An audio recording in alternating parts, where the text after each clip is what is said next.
สวัสดีท่านผู้ชมสบายดีเสาร์ของมื้อวันที่4ตุลา2025เช้ามื้อนี้เบิ่งคร่าวๆเกี่ยวกับเรื่องทางสปปลาวและสหรัฐอเมริกา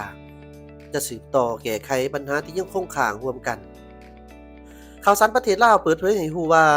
ทางสปปลาวและสหรัฐอเมริกาแม้นจะสืบต่อแก้ไขปัญหาที่ยังคงค้างร่วมกันในท้ายเดือนกันยายน2025ที่ผ่านมานี้ท่านสอนไส้ศรีพันดรนายกรัฐมนตรีแห่งสปปลาวพร้อมด้วยคณะผู้แทนขั้นสูงของสปปลาวแม้นได้เดินทางไปเยี่ยมยามและเฮ็ดเวียกอยู่นครหลวงวอชิงตันดีซี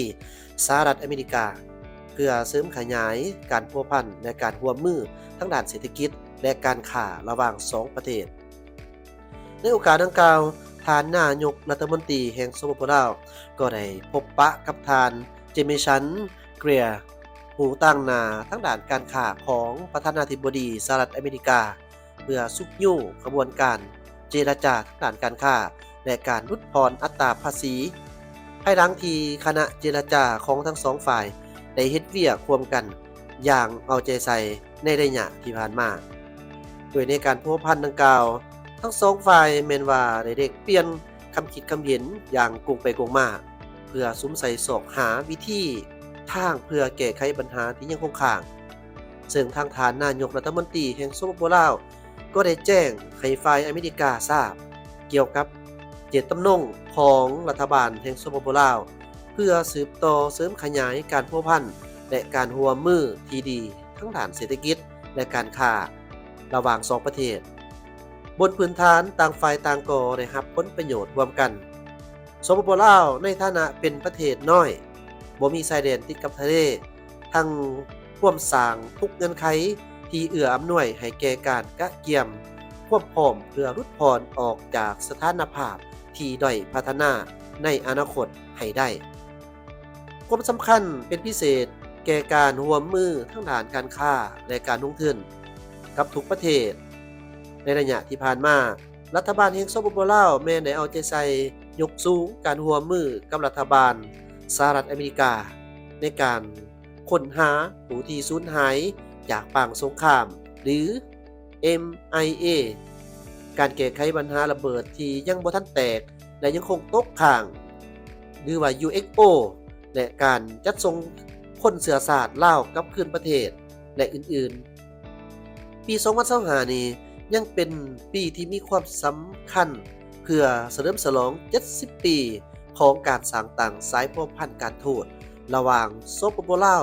และสหรัฐอเมริกาในปี2026ที่จะมาถึงนี้ทั้งสองประเทศจะร่วมกันเฉลิมฉลองครบรอบ10ปีของการเป็นคู่ร่วมแบบควบร่วมในการพบปะท่านนายกรัฐมนตรีแห่งสปปลาวก็ได้ชี้แจงอธิบายเกี่ยวกับปัญหาต่างๆที่ฝ่ายอเมริกามีความสนใจโดยเฉพาะแม้นขบวนการเจรจาทางด้านการค้าระหว่างคณะวิชาการของ2ประเทศที่ได้ดำเนินร่วมกันพร้อมทั้งได้เสนอ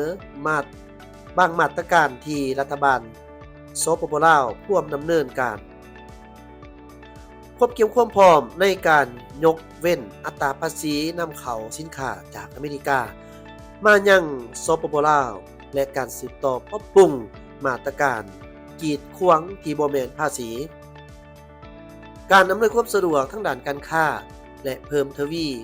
การส่งเสริมและการนำใส่ผลิตภัณฑ์ที่ผลิตอยู่ภายในประเทศให้หลายขึ้น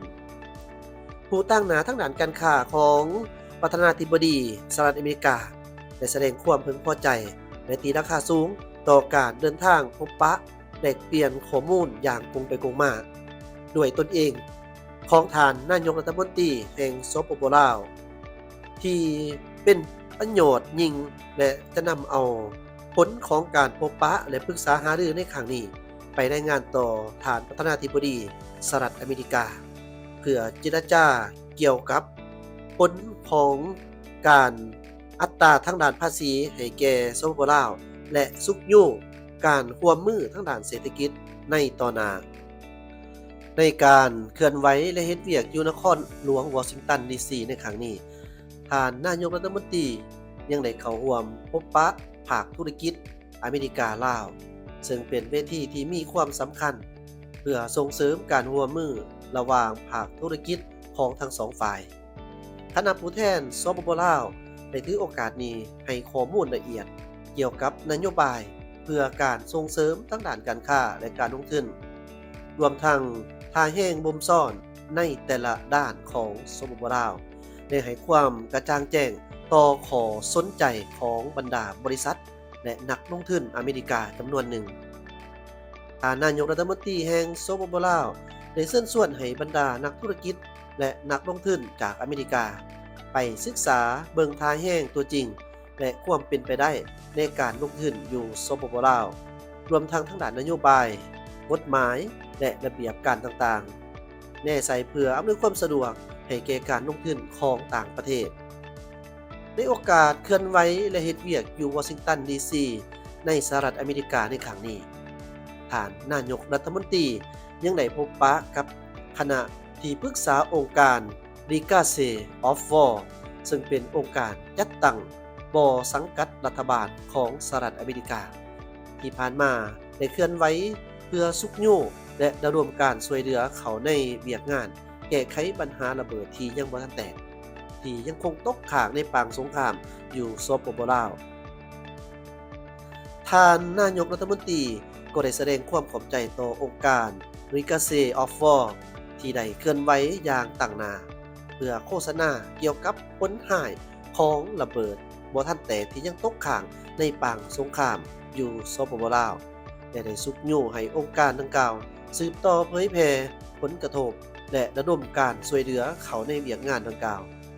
ซึ่งยังเป็นอุปสรรคกีดกั้นกีดขวางการพัฒนาเศรษฐกิจสังคมอยู่สปป.ลาว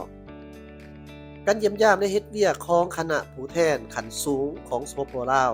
อยู่นครหลวงวอชิงตันดีซีสหรัฐอเมริกาในครั้งนี้